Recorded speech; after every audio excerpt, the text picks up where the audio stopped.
Hello and welcome to America in Focus, powered by the Center Square. I'm Dan McCaleb, Chief Content Officer at Franklin News Foundation, publisher of the Center Square Newswire service. President Joe Biden was largely absent from the Democratic National Convention that just concluded in Chicago.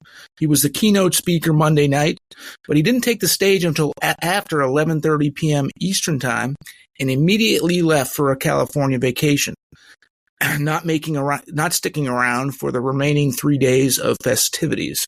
Joining me to discuss this is Casey Harper, Washington, D.C. Bureau Chief for the Center Square. Casey, Biden remains president for 4+ months, but it seems at times like he's almost an afterthought. What's your take on President Biden's remaining time in office? Well, I'm not convinced he's going to get those 4 months personally. I think there's a strong incentive within the Democratic Party to promote Harris and have her finish this race from the White House as an incumbent.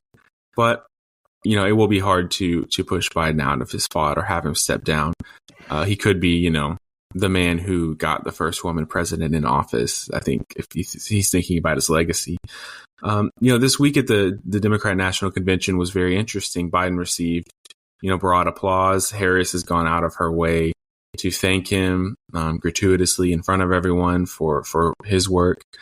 But it's just, there's still kind of an awkwardness in the room, and everyone knows what happened is that, just a few weeks ago, that Biden was adamant and defiant that he would not step out of this race, getting angry when reporters asked him about it. And now he's all smiles, handing it off to Harris. And so I think that the party is trying to reward him for putting Harris up because Harris is polling much better than he was against Trump. I mean, Biden was, on all accounts, losing this race to Trump. And now Harris has brought it to essentially a tie. She's beating him nationally, but Trump is still winning in the swing states. And we could talk about that if you want. But, he tried, I think, when a famous Democratic leader once said that about post-birth abortion, that they just try to keep the baby comfortable until they decide what to do with it. And I think that's what the Democratic Party is doing here with Biden. They're just trying to keep him comfortable until they decide what to do with him. He's essentially been neutered in office. And it seems like he's not really in control. It feels like the Obamas and Pelosi and others behind the scenes are really running things, and Biden is sort of a manager.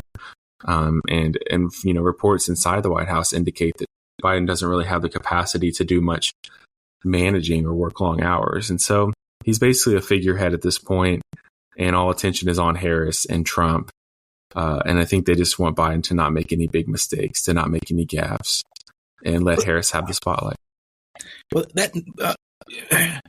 that's a bit concerning to me, Casey. There is all kinds of things going on in the world. You've got the Israel-Gaza war.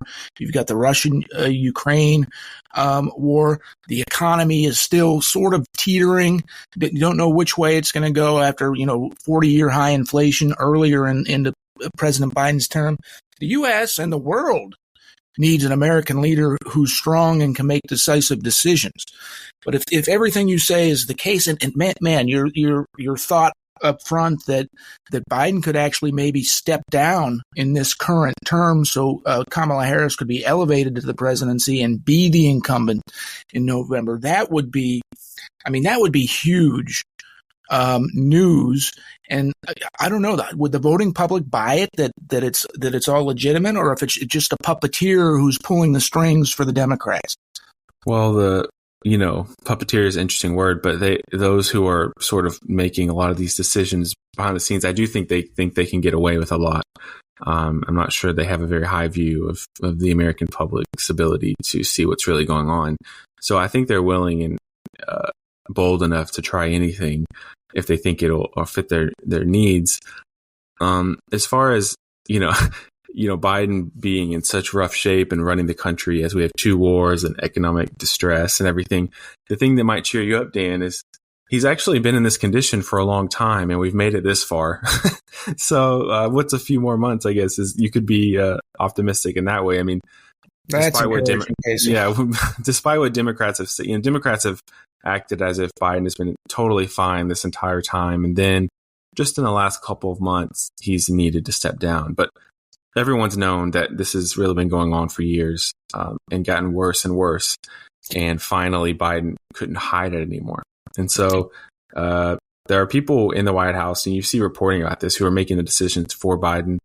It is definitely scary, though. And I think what's scary about it, beyond the question of competency and security, is a question of democracy, in that, voters elected Biden, but it's clear that Biden hasn't been making many of the decisions. There's some unnamed staffers who are running the country, some cabinet heads too, I suppose.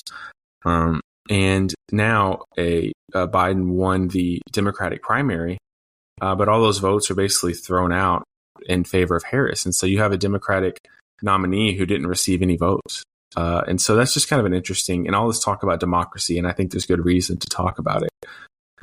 We've seen that now this is the second time, because remember, Democrats, they basically threw Bernie Sanders under the bus a couple of times to get their candidate. And now they've totally just handpicked a candidate. Basically, Obama and Nancy Pelosi picked a candidate. And so the Democratic primary process, to me, seems not very democratic anymore. Casey, I want to stick with Biden, but in the brief time we have left, the House Ways and Means Committee released a report this week that said President Biden committed impeachable offenses over his family's business dealings overseas. Just briefly tell us what's in the report.